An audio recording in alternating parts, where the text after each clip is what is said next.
Nous avons un moment dans notre vie où il y a la joie. Il y a un moment où les épreuves arrivent.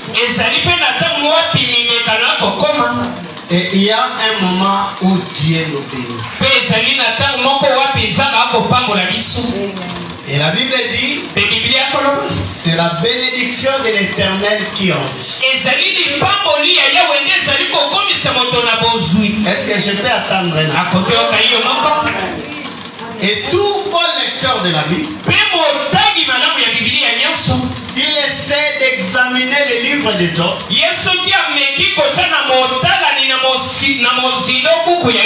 il verra ces trois étapes. Mais parmi ces trois étapes,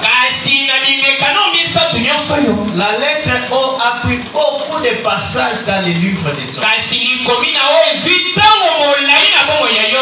L'obscurité. Et quand lui-même il est arrivé dans son obscurité, il a voulu obscurcir les desseins de Dieu. Amen. Et regardez, la joie ne tire pas longtemps. La joie peut prendre que quelques temps de ta vie.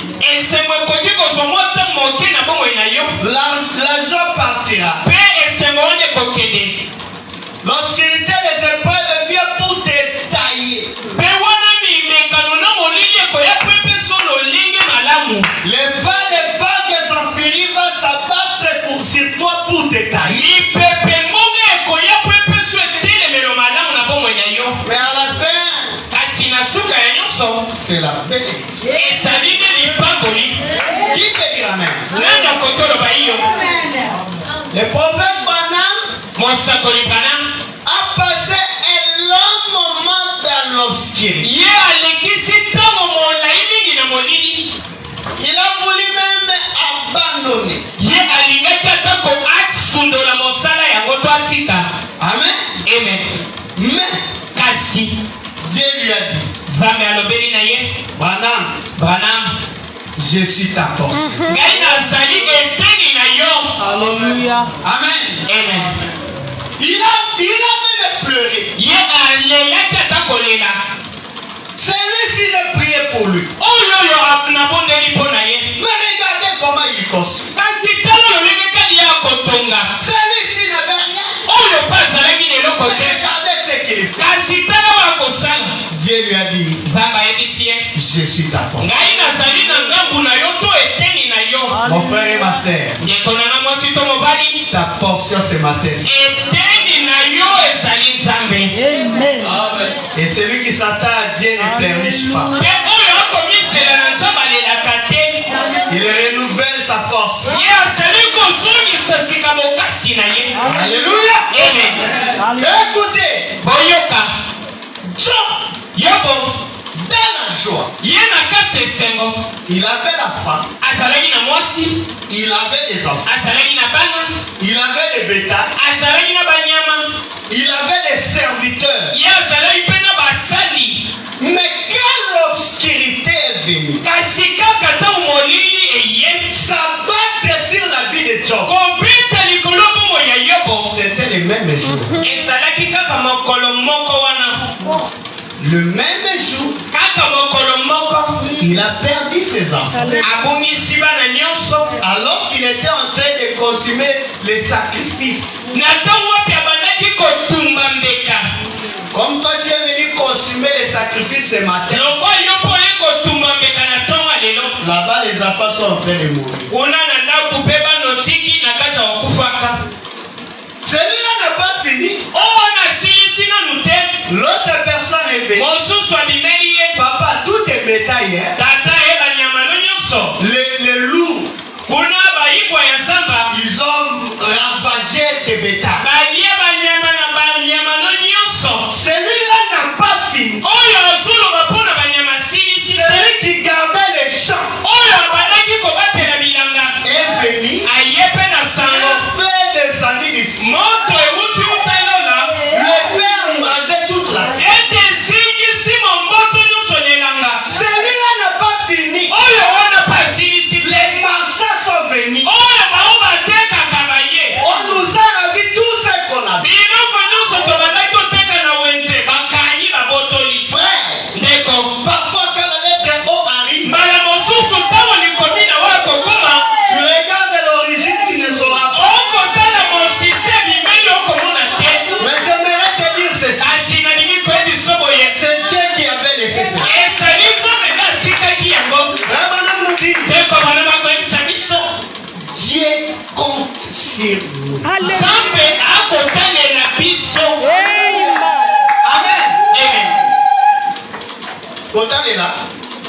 Kota de la penzate. Voilà.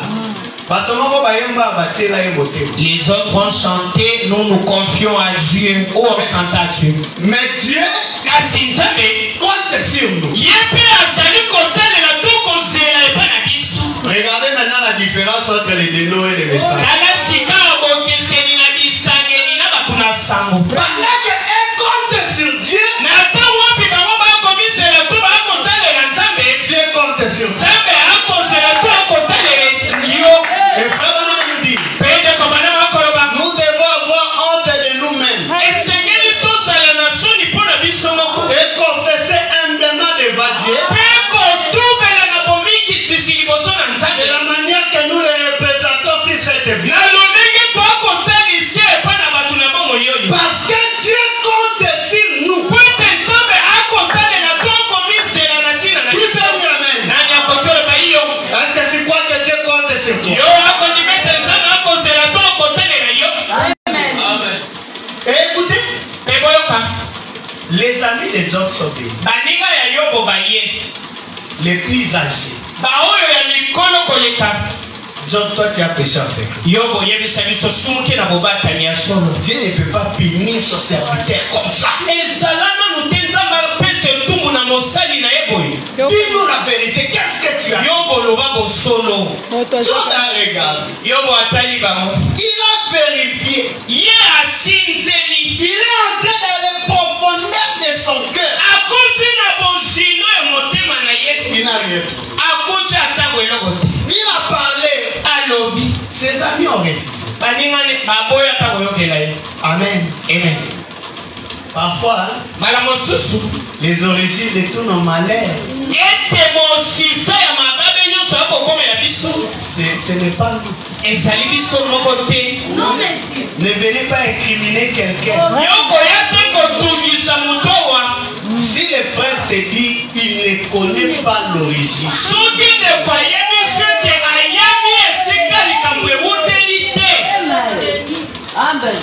on a serré Job. Dis-toi nous dire. Moto. La seule histoire que Job avait à ce moment, c'était son époux. Il est resté qu'avec son époux. Dieu a dit au diable, touche à tout, mais ne touche pas à ça. Amen. Amen. Frère, tu peux souffrir ce matin. Même pas une forte maladie. Mais les détecteurs de ton souffle n'a pas permis au diable de ta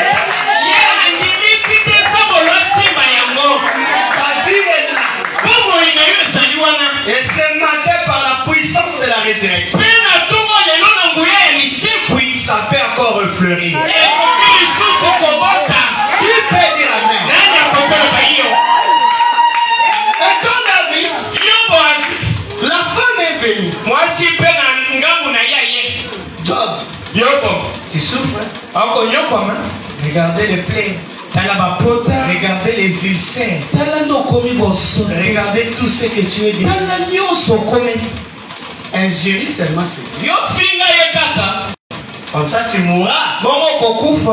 Tu resteras en paix. Job a dit, pourquoi parles-tu comme une femme sans? L'Éternel a donné.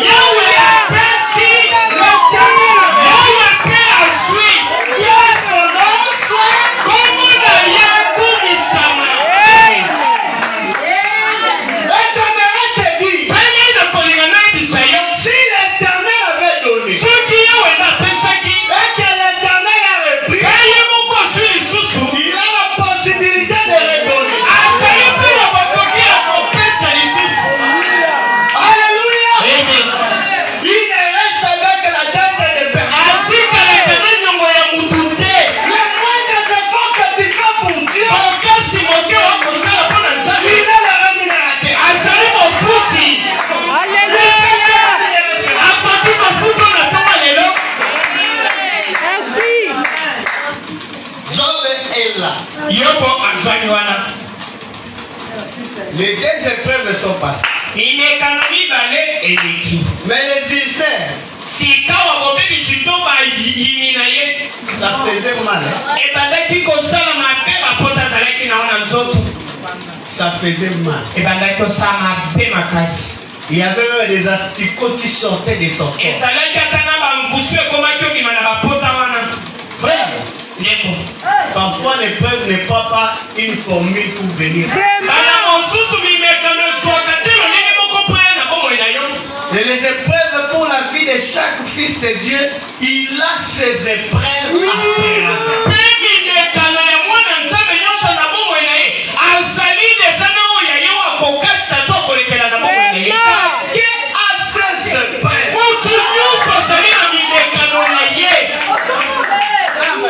la vérité. Ta partie de l'obscurité ne sera pas comparable au mien.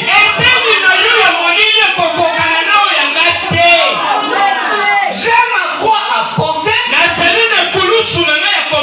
Tu as à quoi apporter.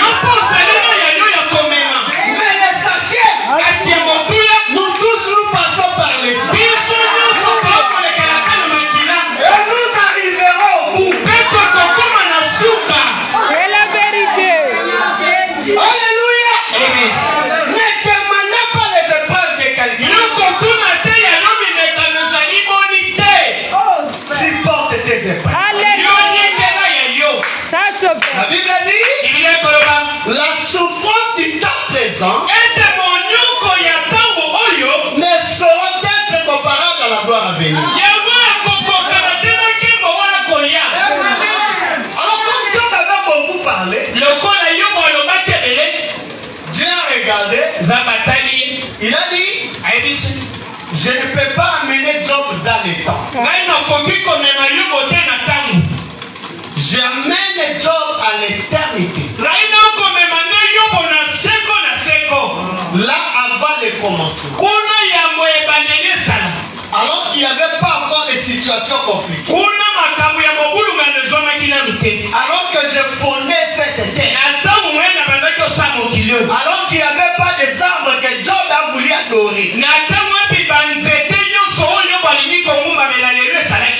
Parce que Job a aimé, il a glorifié la vie végétale.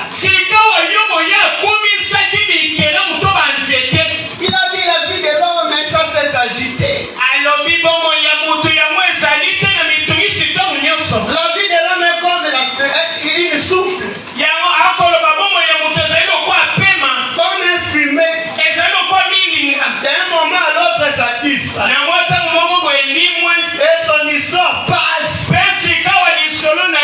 L'arbre peut se rajeunir. Lui ne savait pas qu'il était l'arbre. Un chrétien, c'est un arbre. Qui est planté près d'un courant. Et cet arbre-là, il donne son fruit à sa saison. J'aimerais qu'aujourd'hui soit la saison de quelqu'un. Qui peut dire amen? Dieu l'amène. Ça va? Toi bien. Tu es intelligent. Tu es sage. Ça va? Tu es un vaillant homme. Comme ça, moi, l'Éternel, je vais t'interroger. Et toi, tu vas me suivre. Amen. Saisis la main de ton voisin. Dis-le, comme tu es un vaillant homme, l'Éternel va t'interroger ce matin. Comme ça, tu vas les suivre. Toi là qui pleurniches, toi là qui dis souvent, moi je souffre. Moi je suis venu accompagner les gens. Celui-là est béni, moi je ne suis pas béni. Je te pose la question. Où étais-tu quand tu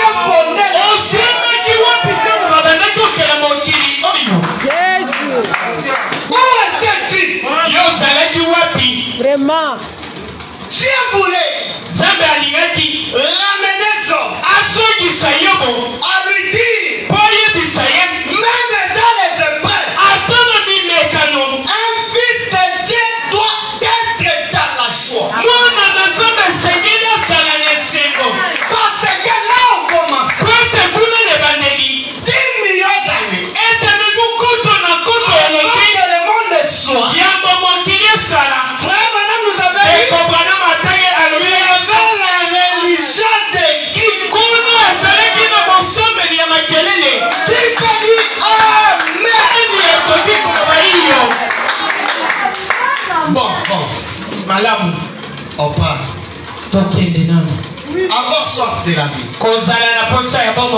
11 juin 58, paragraphe 26. Et toi, quand on a été dans tout ma balai dans mon toba, Ezalia, Zomina Yoko Mubuna Motoba.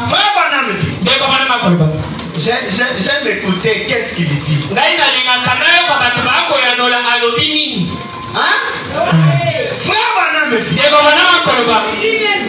Pour nous, pour la mission. Amen. Amen. Il n'y a rien de quoi nous inquiéter. Tu n'as pas écouté. Donc pour toi là tu n'as pas écouté, il y a quelque chose pour t'inquiéter. Quelque chose qui est là pour t'inquiéter. Mais pour nous, il n'y a rien de quoi nous inquiéter.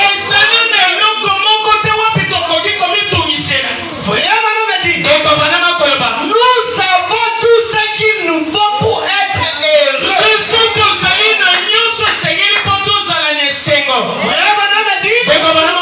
Ce n'est pas étonnant que les gens fassent du bruit. C'est assez pour leur faire des bruits.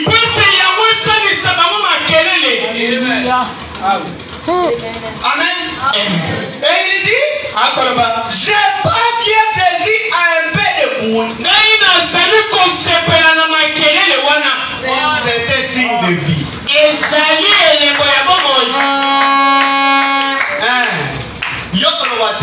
Ne parle pas. Regarde seulement à côté. S'il y a des signes de vie, tu sauras, ne dis rien. Et s'il n'y a pas de signes de vie, tu le sauras aussi. Amen. Vous savez, tout ce qui est scientifiquement par là, je peux prouver que tout ce qui ne fait pas un peu de bruit, c'est mort. Voilà. Écoutez, soyez attentifs, frère Sali. Donc, si votre religion ne produit pas un peu de bruit, vous feriez mieux de l'enterrer. C'est la vérité. Si ta religion ne produit pas de bruit, on doit la terrer. La religion, c'est un assemblement des églises. Et l'église, c'est un nom. Ok. On enterre quelques personnes ce matin. Si toi là, ta religion ne produit pas de bruit, on fera mieux de l'enterrer ce matin.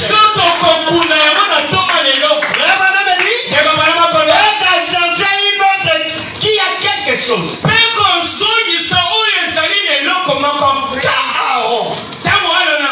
Les souverains sacrificateurs étaient loin pour entrer dans les saints des saints.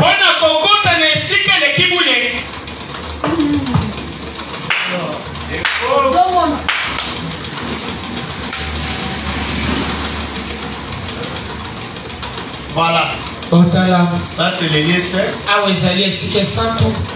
Ça c'est la partie extérieure.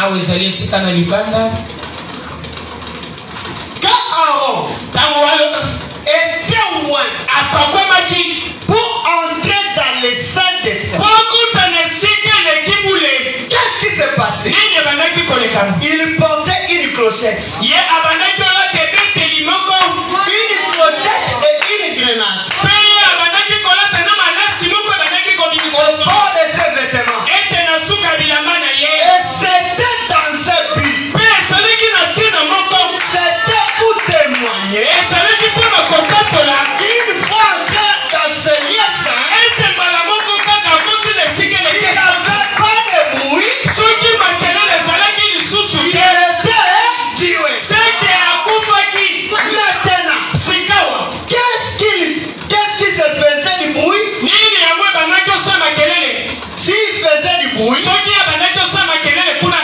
il y avait encore la vie. Vraiment. Ici, c'est un rassemblement. Tout le monde. On a crié à Dieu, Jésus et tout. Amen. Amen. Ici, c'est le lieu saint. Là où il y a le Saint-Esprit. Là aussi, nous sommes avec des pentecôtistes. Mais ici, c'est la personne du Saint-Esprit. Alléluia. Avant de traverser, il y avait un rideau. Et ce rideau était fait de la peau de blé.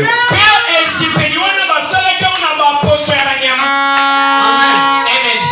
Vous remarquerez qu'à ces derniers temps, dans le message, il y a 3 catégories de gens. Il y a des gens qui se sont limités dans la partie extérieure. Il y a des gens qui sont arrivés au lieu saint. Il y a des gens qui ont peur de traverser.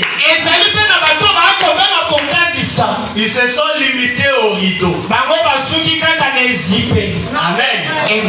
Mais les plus violents,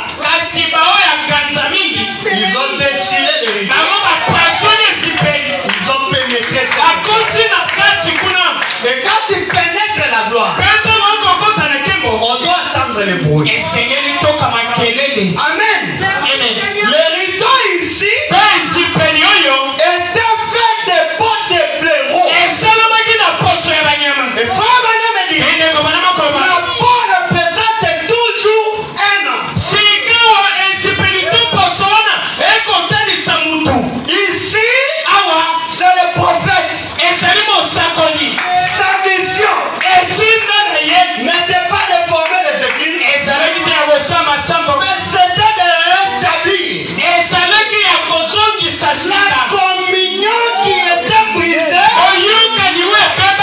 entre Dieu et l'homme. Et quand cette communion est rétablie, à l'ouverture du sceau, là-bas,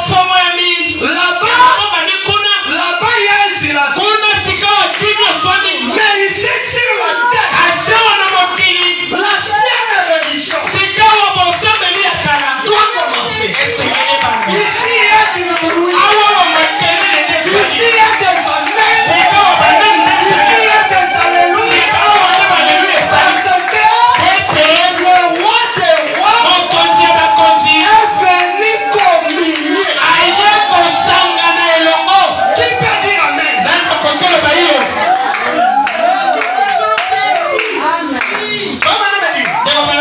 Ainsi donc, tant que vous pouvez encore avoir les gens qui ont assez de Dieu dans leur cœur, dire amen devant leur patron, devant leur voisin, ou devant qui que ce soit. Cela montre que Dieu vit encore. Amen. Quand Dieu vit dans ton cœur, tu n'as pas honte de dire amen.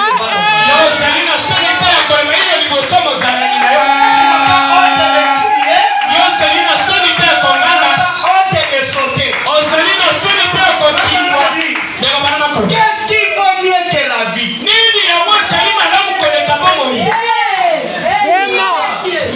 Qu'est-ce qui vaut mieux que la vie? Est-ce qu'il y a des vivants ce matin? D'accord. La semence du serpent. Le 28 septembre 1950. Paragraphe 89. J'aimerais vous poser une question. De qui il est question dans Job? Quand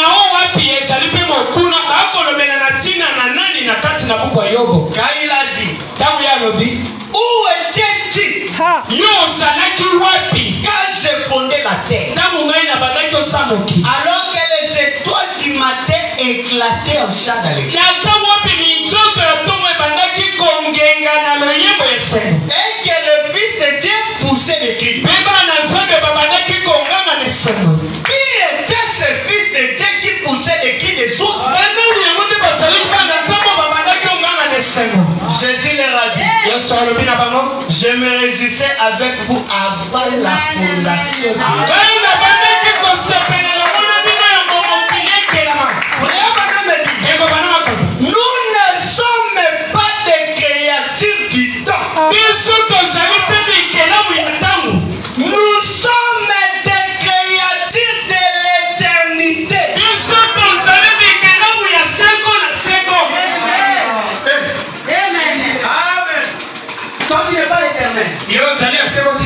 Frère Branham dit, Eko bana makolo. nous ne sommes pas limités dans le temps. Biso tosukisami te kaka na ntango awa. Nous sommes éternels. Biso tozali ya seko. Tout ce qui t'arrivera Nyonso ekokomelaka yo dans le temps, na ntango awa. ne regardez pas ça. Otala yango te. Regarde ton origine. Yo tala esika outeli na seko. Parce que dans le temps, Weke na ntango tu peux avoir des maladies, okoki kobela. tu peux avoir des tristesses, Okoki kozwa mawa. tu peux perdre les enfants, Okoki obundisa bana. mais éternellement, Kasi na seko tu n'as rien perdu. obundisi eloko te. Je crois que je suis devant les créatures éternelles. Ai nakobanza nazali boso bikelamu ya seko na ntongo lelo. Donc quand tu as posé à toi la question, Ete te nzomba tuli motuna na yo où bongo. étais-tu quand je fondais la terre? Ozalaki wapi ntango na bandaki okela mokili? Dieu voulait juste écouter Job et lui dire, Nzambe alingaki yo mokataka yo mokoyebisa ye. je suis éternel. Ngai nazali ya seko. Faut madame dire, Leo bana makolo. Dieu s'est révélé dans sa propre parole. Kristo atalisami na liloba na ye moko. Parole 28. Nzela kotala to mibale na mwambe. Or, Mbala mosusu. c'est la même chose ici. Ezali eloko moko awa. Si vous êtes un fils de Dieu, Soki ozali mwana nzambe. si je suis un fils de Dieu, Soki ngai nazali mwana nzambe. ou une fille de Dieu, Tomo mwasi na nzambe. nous étions en Dieu Tozalaki kati na nzambe. au commencement. Ebandeli. La question que Job avait manqué la réponse, Motuna wapi yo bazalaki elemo. c'était où étais-tu Ezalaki ozwamaki wapi. quand j'ai fondé la terre? Ntango ngai nabandaki osala mokili. Mais l'aigle du dernier jour, Kasi mpongo ya ntango na suka. il nous dit, Akoyebisa biso. nous étions en Dieu. Tozalaki kati na nzambe. Avant même que ce monde soit créé, Yango mokili oyo ekelama. nous étions en lui Tozalaki kati na ye. sous forme de la pensée. Na lolenge ya mabanzo. Ses attributs Tozalaki biteni bisangiseli na ye. et la pensée qui est exprimée, ça devient la parole. Sika wa mabanzo mataniseli okomi liloba. Et la Bible dit, Mpe Biblia ekoloba. le monde a été créé par la parole. Ete mokili ekelamaki na liloba. Alors que Dieu disait, Sika onzamba bandaki koloba. quand Dieu disait, Na onzamba bandaki que koloba. la lumière soit, Ete mpo nasala. je disais Ngai mpe na bandaki koloba. que la lumière soit. Ete mpo na esala. Oh my! Quand Dieu disait Na onzamba bandaki koloba. que la terre soit, Ete madele esala. moi aussi, Ngai mpe je disais bandaki que koloba. la terre Ete soit. madele esala. Quand Dieu disait Na onzamba bandaki il y koloba. a des arbres, Ete banzete esala. moi en Dieu, Ngai kati na nzambe. je disais Na bandaki il koloba. y a des arbres. Ete banzete esala. Si tu reconnais ceci, ça fait que tu as dit la terre. Soki oyebi oyo ekoki koloba iyo.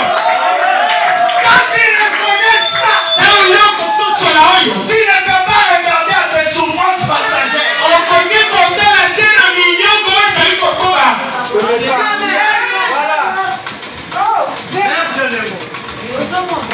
dit, Ndenge balaku. si l'épouse Soki mwasi libala. arrive à reconnaître Ete akokoma na lolenge ya kososola. qui elle est, Nani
vie éternelle. Et Dieu est la seule vie éternelle qu'il soit. Alors nous étions à lui dès le commencement. Et alors, lorsque Jésus est devenu toutes ces paroles, nous étions une partie de lui en ce moment-là. Frère Bana me dit Amen. Moi aussi je dis Amen. Voilà. Il faut pénétrer dans cela. Aucun démon, aucune puissance, rien ne peut jamais l'ébranler. Frère Bana me dit, ça n'est pas la tâche de l'âme. Si ce matin tu reconnais que dans ton parcours, tu n'es pas un homme limité dans le temps. Tu es éternel. Aucun démon. C'est Frère Branham qui parle. Et quand Frère Branham me dit, c'est ainsi dit le Seigneur. Il a dit aucun démon, aucune puissance ne peut te branler ce matin. Alors si tu avais des démons qui t'avaient accompagné jusque dans cet endroit, ce matin, ils ont commis une faute. Parce que comme tu es là, aucun démon ne peut résister ce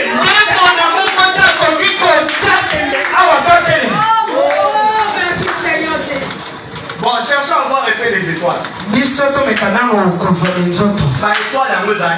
C'était quoi même? Les étoiles du matin là,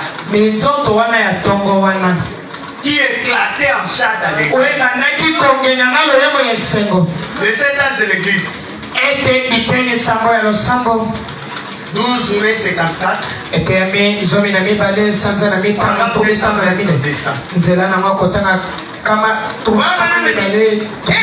Les étoiles.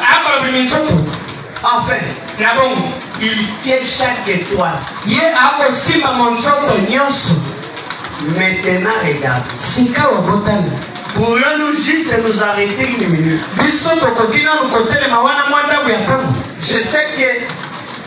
Je sais que j'ai environ 12 minutes pour aborder ceci.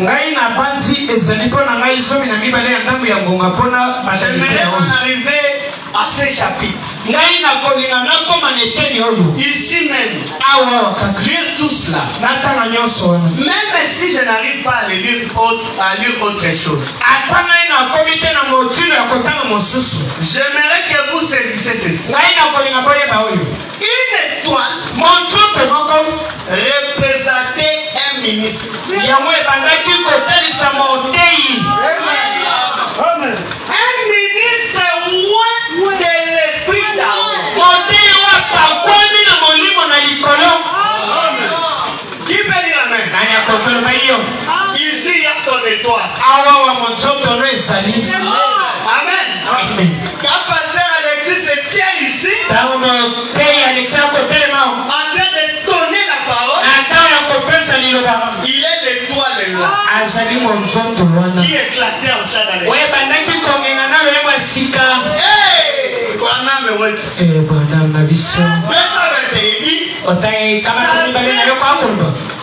savez-vous que vous représentez une étoile dans les cieux?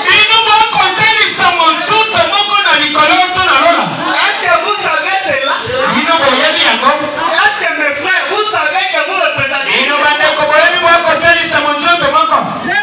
Écoutez, il dit, savez-vous que Dieu avait dit à Abraham que ta postérité serait comme les étoiles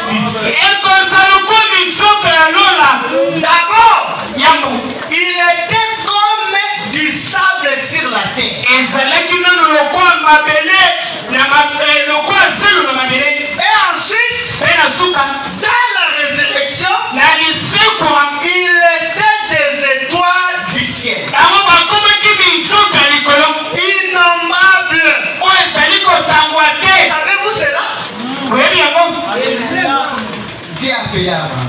nzambe abengi abraham Viens, viens. nzambe Tu vois la poussée. omoni putulu oyo Et tu vois les étoiles. omoni mpene nzoto C'est comme ça que ça sera ta bongo nde bokitani na yo mpe kozala Ils vont commencer d'abord par la poussée. bakobanda nano na putulu Mépriser, bakotsolama abandonner, babwakami critiquer, batsolami souffrance sur souffrance, minyoko likolo na mosusu malheur sur malheur, mababe likolo na mosusu fléau sur fléau. ete mbonge likolo na mosusu kasi Ils ne vont pas se limiter là. bakosuka wana te Regarde encore les arbres. tala sika ya minzoto Ils vont quitter de la poussière akolonga na putulu jusqu'aux étoiles. kino na minzoto Eh, man. nzambe Comme était dans la cendre, yo bozalaki na se dans la poussière, na putulu méprisé, atsolamaki abandonné. asundamaki Mais la promesse de Dieu ne faillit pas. kasi elaka na nzambe ekwesamaka te J'aimerais te dire, nalingi nebisa la souffrance là ne peut pas te compliquer jusqu'à ce que. minyoko wana ekoki te kotungisa okino Aujourd'hui, on va mettre fin. lelo tokotia suka On va changer ta statue. lelo tokobomanisa lolenge na yo Ce matin, natoma lelo tu es censé quitter la position ye esengeli olongwa na etelemeli ya mabele et prendre ton envol sika ozotempo na yo pour monter jusqu'aux étoiles. ino zotemba na minzoto likolo Maintenant, me dit, eobana makolo tu es une étoile. yo ozali monzoto Le pasteur est une étoile. ete motipa azali monzoto Et chaque étoile mpe monzoto nyonso a sa façon de briller. ezali na lolenge nango akongenga Il y a des étoiles qui brillent fort. ezali minzoto akongenga Il makasi y a des étoiles qui brillent moins fort. e misusu akongenga mwa Il makasi y a des étoiles qui brillent à son niveau. ezali na nyonso akongenga na lolenge na Mais yango la meilleure des choses, kasi eloko ya malamu nous tous, nous sommes des étoiles. biso nyonso toami nzoto Écoutez, il dit, bakabu savez-vous que Jésus boyebi ete yesu était l'étoile brillante du matin? azalaki monzoto akongenga na ntongo Comme nous tous, nous sommes des étoiles, lokwa biso nyonso toami nzoto Jésus est l'étoile brillante du matin. yesu mpe azali monzoto akongenga na ntongo La plus grande étoile qui chapeaute sur nous tous.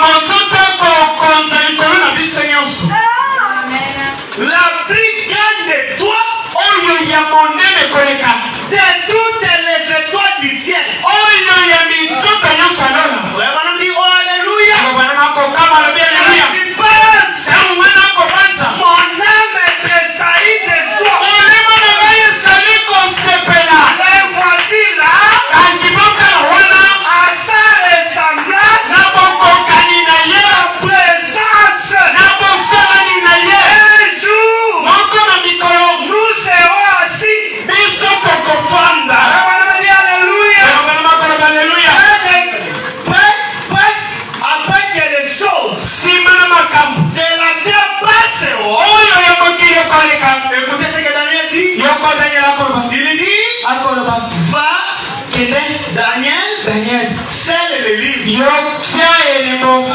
Voyez-vous, okomona car toi, po ete yo tu t'es reposé. okopema Et tu seras debout mpe okotelema pour ton héritage mpo na bozwi na yo à la fin des jours. nsima na mikolo na suka Mais plusieurs de ceux qui auront enseigné la justice kasi ebele ya bango bakoteisa bosembo auront enseigné la justice à multitude, oyo bakoteisa bosembo na ebele na yango brilleront plus que les étoiles du ciel. bango bakongenga koleka minzoto ya likolo En toujours na suka et en perpétuité. mpe na kolandanaka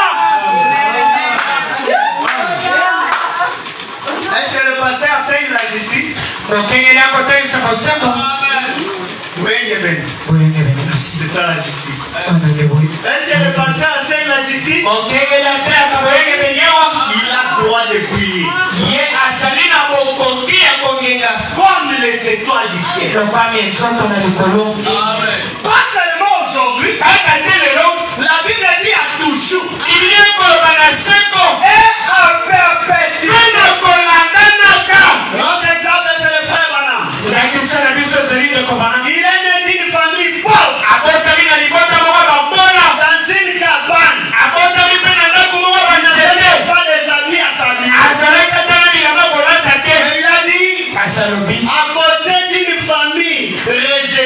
na pembeni ya libota moko bwakisamaki Une famille d'une mauvaise réputation. oyo sango na mwekende na lolinga mabe Dieu m'a donné un nom nzambe apesi ngai kombo qui est honoré parmi son père. oyo epesaki lokumu na kati ya libota na ye C'est-à-dire, elikoloba à ce temps de la na fête, ntango ya suka on ne peut pas parler de Dieu akoki kolobela te na ntina ya nzambe sans parler de Branham. sango kolobela pana Il est en train de briller comme l'étoile. azali na kati ya kongeka lokomo nzoto na likolo Aujourd'hui, lelo la prophétie de Daniel ete lisakoli ya daniel est accomplie. ekokisami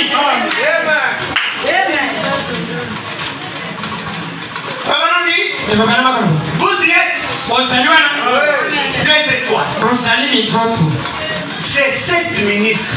ete bateisango oyo 7 ministres ete bateisango oyo au cours des âges ete na kati ya bikeke de l'église oyo ya losambo qui couvrait 2000 ans. oyo ebandaki kosala nkoto mibale eleki ya mibu Amen. amen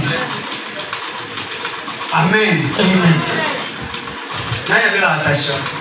oui Nani avait la rotation? qui souffre de libération Nani avait la diabète? qui a la diabète Je vais te montrer maintenant la cause. ngai nakotalisa sika ntina De l'hypertension. ntina ya bomati to kotambola embangu ya makila to bokiti na yango Et du diabète.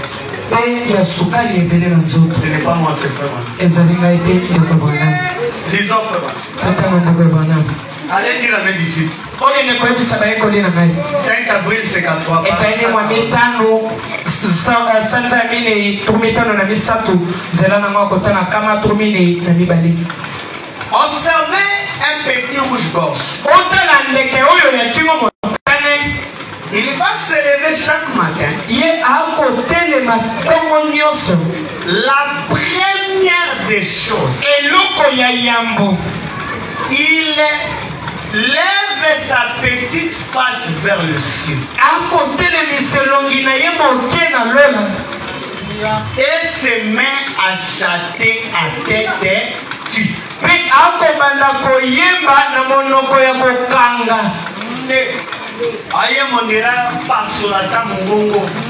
afongoli monoko makasi Frère Branham me dit, ndeko bana makoloba on n'a jamais vu tomona nanu te des rouges-gorges ete ndeke oyo souffrir de l'hypertension. toyabela na botamboli mbangu ya makila On n'a jamais vu tomona nanu te les rouges-gorges bandeke oyo na ebele na yango marcher à l'aide de béquilles. ete batambola kosimbaka mabaya to banzete On n'a jamais vu tomona nanu te les rouges-gorges ete bandeke oyo souffrir du diabète. babela maladi ya sukali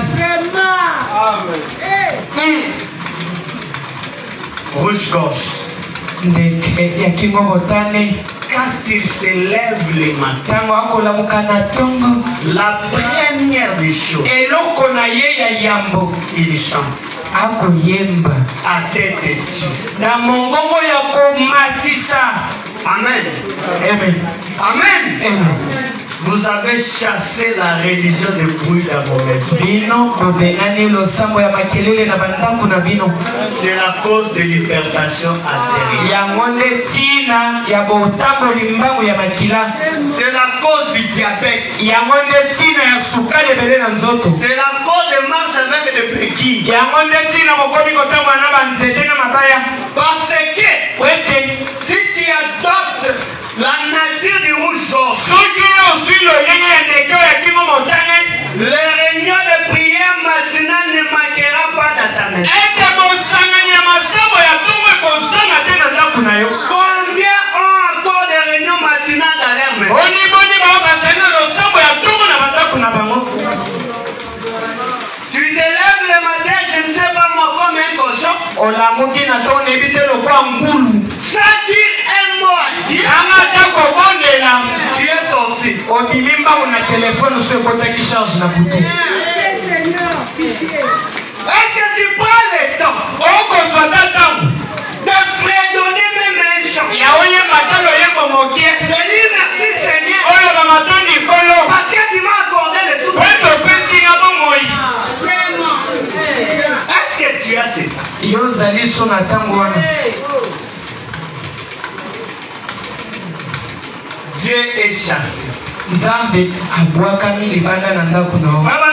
Une fois que Jésus quitte votre maison, les désastres arrivent. Qui peut dire amen? C'est ça la religion de Dieu. Dis un très grand amen. C'est cet amen là qui chassera les diables qui te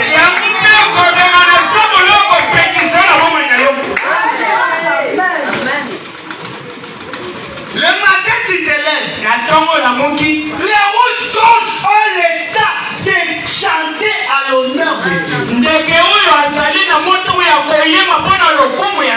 Même les eaux. Si tu restes près de la rive, le matin, tu écouteras le bruit des eaux. Même les eaux glorifient Dieu. Mais un homme créé à son niveau, il se lève le matin, il n'a pas le temps de dire merci. Pitié, Seigneur.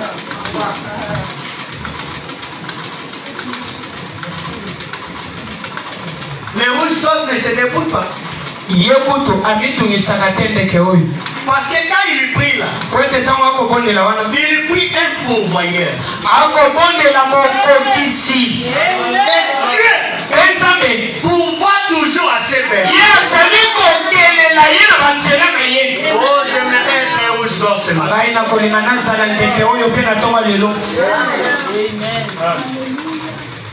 Tu te lèves le matin. Je ne peux pas vous poser la question de mettre les mains. Ça, c'est question sans réponse. Combien gardent encore des prières en famille dans leur maison?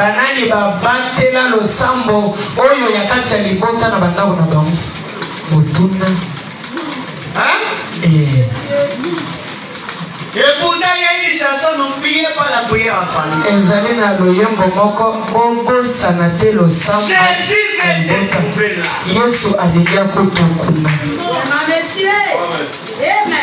Combien ont abandonné l'ancienne religion?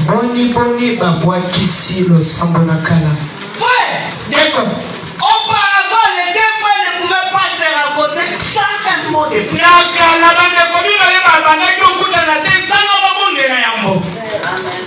Aujourd'hui, est-ce que ces choses-là existent?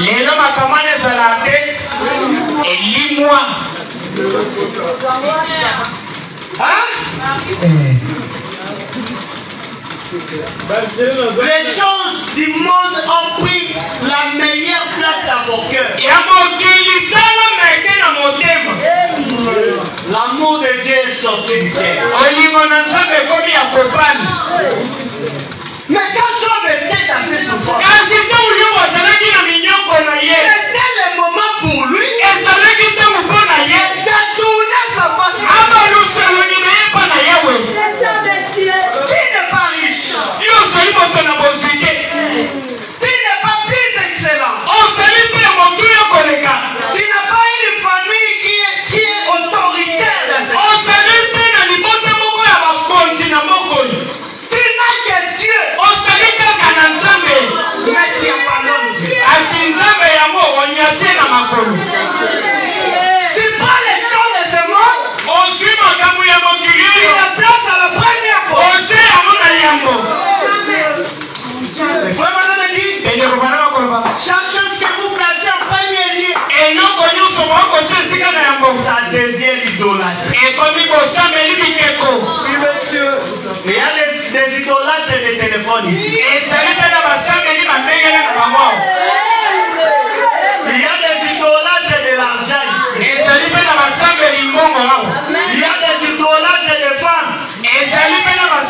kazi yao. Même des idolâtres et des hommes. Voilà. Toute chose que vous placez en premier lieu, c'est l'idolâtre. J'aimerais que cette religion revienne de paix d'abord. La religion qui te poussera à te donner un chat alors que tu es en train de faire la vaisselle.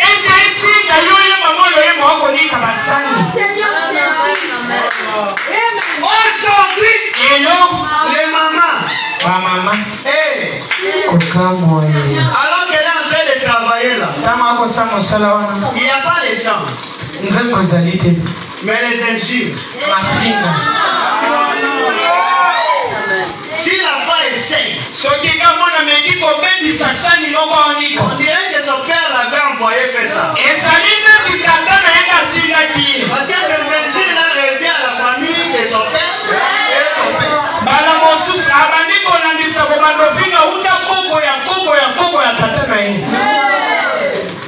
Où est partie la religion à la sienne?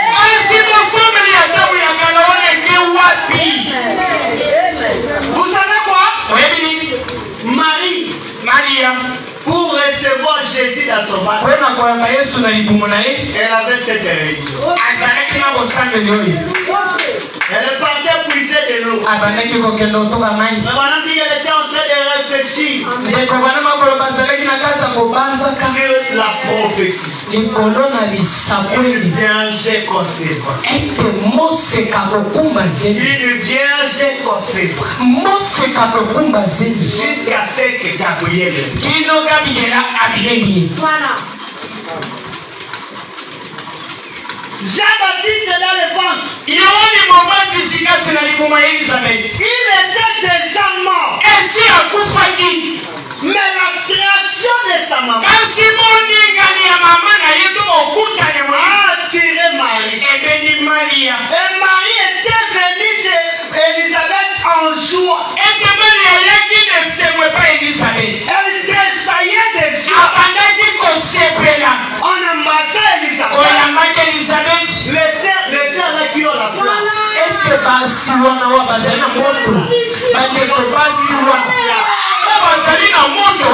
Quand il se retrouve à terre, il peut ramener le ciel. Élisabeth qui était morte, on appela seulement le nom de Jésus. Le premier miracle a commencé. À cause de quoi? La religion de vous. Frère, dans ta marche, si tu as perdu cette religion, il faut seulement regarder et recommencer. Parce qu'un jour, je reconnais Gatan. L'homme selon le cœur de Dieu. Il avait perdu cette religion. David, il n'était pas resté calme. Il a gémi. Il a tourné à terre. Il a crié. Seigneur, redonne-moi la joie du salut. Le diable ne peut pas retirer ton salut. Non, le salut. Le diable ne peut pas t'arracher le salut. Quand Dieu sauve une personne, c'est une fois pour toutes. Mais le diable peut te ravir la joie du salut. Si tu vois que la joie là du salut ne se trouve pas dans ton cœur, ta place c'est ici à l'hôtel. Amen. Vous voyez les gens venir à l'église le matin, mais il est déjà abattu. Yohanesi alembi akonimba na kiti. Il est déjà abattu. Esi alembi lokwa kati bilanga. La joie n'y est plus. Esengo ezali pe lisusu. Comment tu peux t'en sortir? Là que tu n'as pas la lolene kani okoki komibimisa na likambo wana ntango ozali na c'est l'attitude mentale correcte qui amène la chose à la confiance.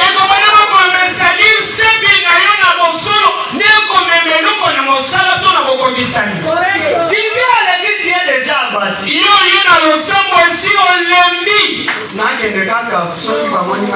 Je pense, mais si on ne me va pas, le pasteur va parler. La joie Esengo eselimwe. c'est ça l'œuvre du diable. Yamonane mosala ya yawili. Amen. Amen. Mais tu dois retrouver ta joie. Esengeli ozongela esengo na yo wana na tonga lelo. Attends, David, toutes ces difficultés. Il a parlé, il n'y a pas de solution. Il a regardé, il n'y a pas de solution. Il a dit, je sais.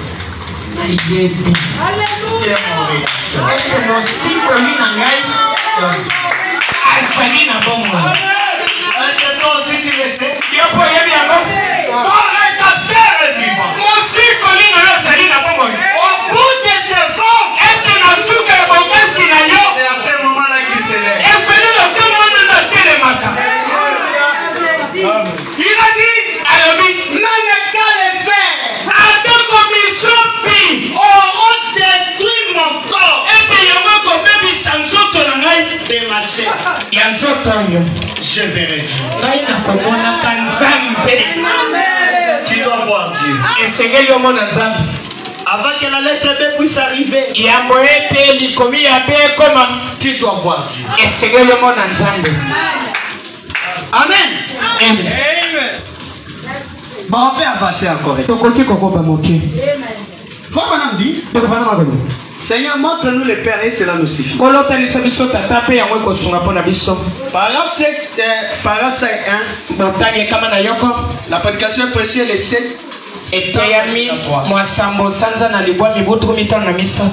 Écoutez maintenant. Parce que ici, là, serrez vos ceintures, on va partir.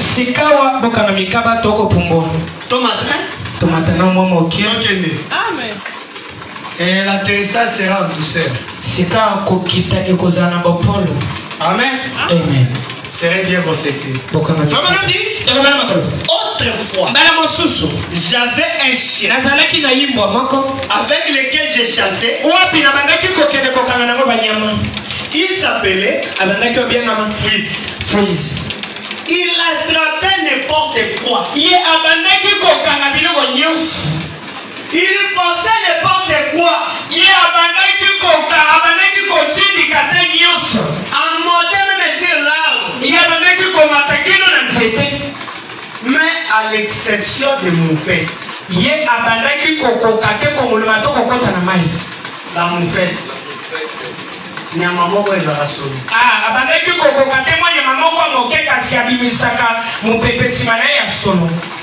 Il n'attrapait pas la moufette. Il lui forçait à se réfugier dans un tas de broussailles. Alors, il allait tout autour, il aboyait continuellement tout autour.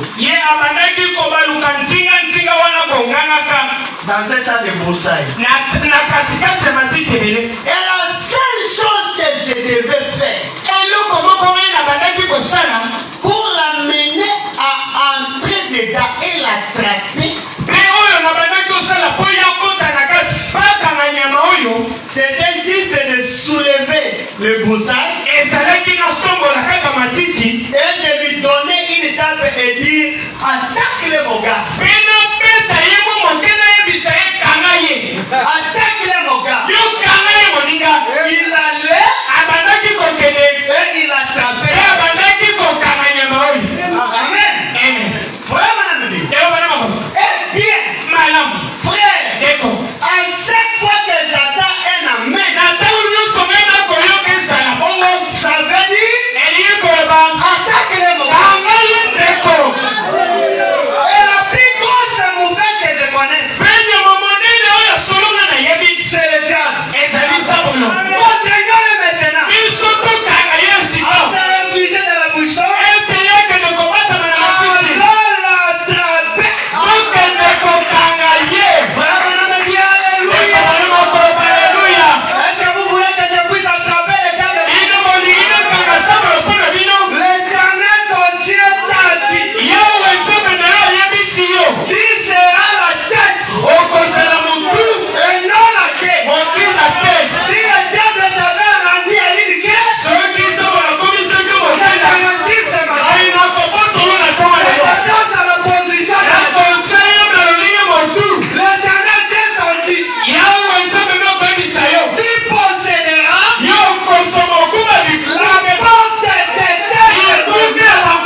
il a remis l'épée. L'ange de l'Éternel a fait quoi? Il a remis. Josué a marqué les secrets du sceau. Yosué zanga kilimoni samia ndanao ba. Aujourd'hui, à ce temps de la le même ange est revenu avec le même épée que Josué avait manqué.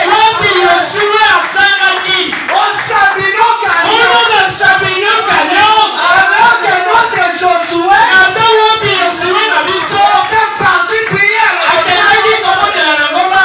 père du roi d'Israël. Il a dit ça, c'est le père de qui?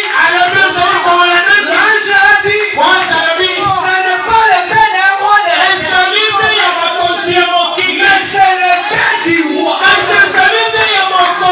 Qu'est-ce qui représentait cette épée? C'était la parole de notre Père. Même on a quitté la montagne. Descendant de la montagne. Il a dit, maintenant, les choses sérieuses se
et personne n'a.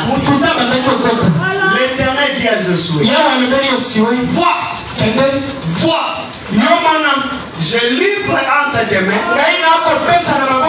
Jéricho et son roi et ses vaillants soldats. Écoutez, faites le tour de la ville. Vous tous, les hommes de guerre, faites une fois le tour de la ville. Tu feras ainsi pendant 6 jours. Retenez les chiffres. 7 sacrificateurs porteront devant l'arche 7 trompettes retentissantes. Le 7e jour, là l'histoire a changé. Vous ferez 7 fois le tour de la vie. Et les sacrificateurs sonneront les trompettes. Quand ils sonneront les trompettes, quand vous entendrez le son de la trompette, tous les peuples poussera des grands cris. Alors, le miracle de la vie s'écroulait. Et le peuple montera chacun devant soi. Le 7e jour, ils se levèrent d'un bon matin, dès l'aurore. Et ils firent de la même manière 7 fois les tours. Et ce fut le 7 jours où ils firent 7 fois le tour de la vie. À la 7e fois, quand les sacrificateurs sonnaient la trompette,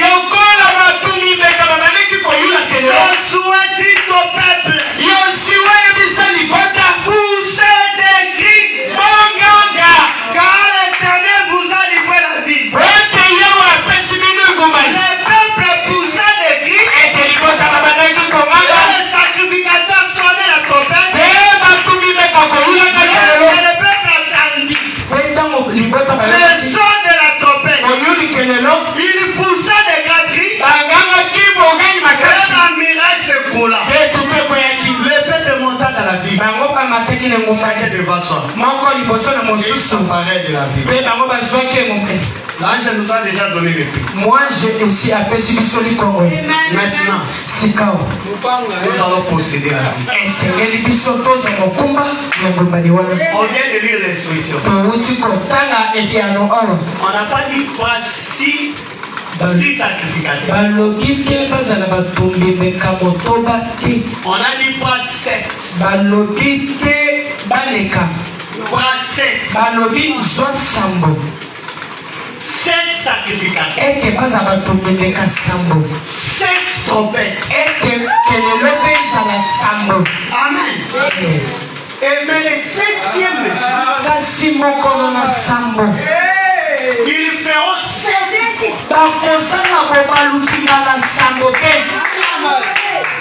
Regardez, ce sont les 7 messages. La trompette, c'est la parole pour chacun. Paul voulait voir, il passait même que c'était un songe.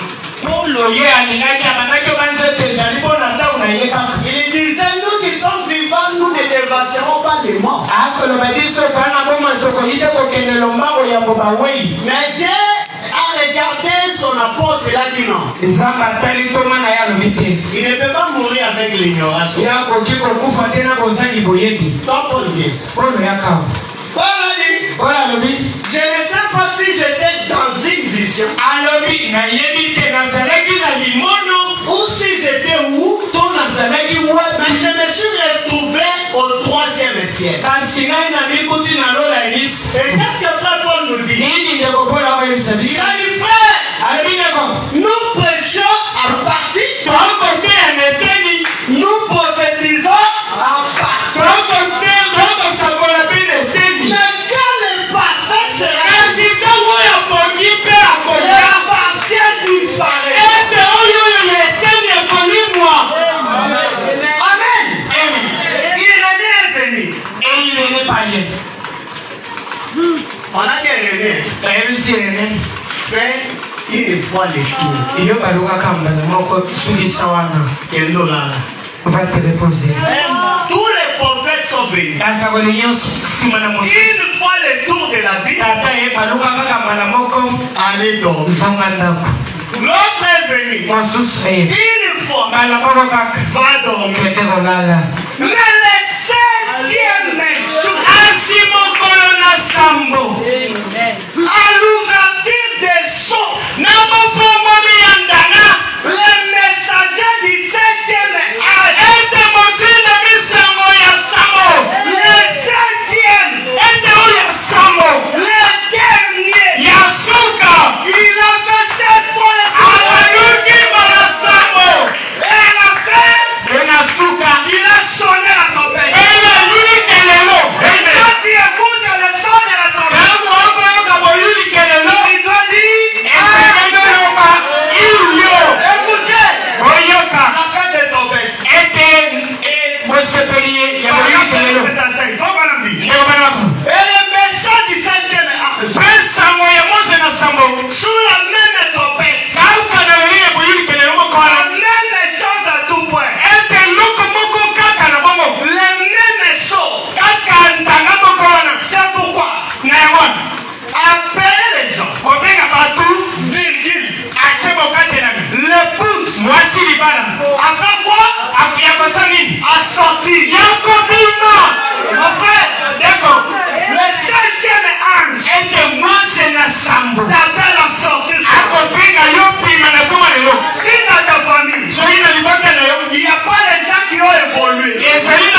eloko oyo Job cherchait. oyo yo babandaki koluka Frère Branham me dit.